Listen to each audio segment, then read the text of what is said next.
நாகப்பட்டினம் மாவட்டம் நாகை தாலுக்கா, அதாவது ஐயர் கோட்டப்பாடி என்ற ஒரு கிராமம்.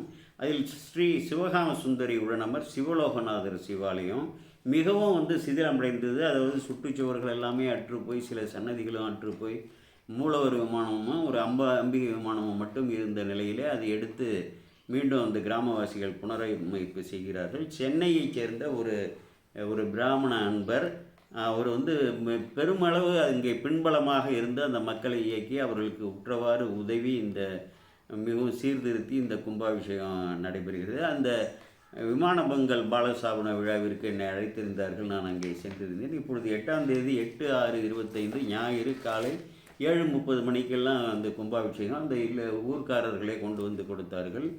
எப்படி செய்கிறீர்கள் என்று கேட்டால், மிகவும் குறைந்த செலவிலே ஆனால் சிறப்பாக அதை செய்கிறோம். ஊரார் எல்லோருமே நாங்கள் பங்கேற்றுக் கொள்கிறோம்.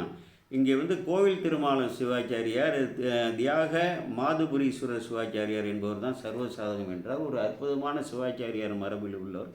கிட்டத்தட்ட ஒரு 20% மிக நல்லோர்கள் எல்லாம் இருக்கிறார்கள். எந்த குலத்திலையும் எல்லாரையும் நம்ம தவறாக சொல்ல முடியாது. ஒரு மேம்பட்ட நிலையிலே உள்ளவர்கள். சலத்தினால் பொருள்கள் வேண்டுதல் செய்யா தன்மையார் என்று ஓமமாம்புலியூர் ஞானசம்பந்த பெருமான் சொல்வார். அப்படிப்பட்ட தன்மையுடைய ஒரு அற்புதமான சிவாச்சாரியார் மரபு. அவரும் அப்படியே தான் செயல்படுகிறார்.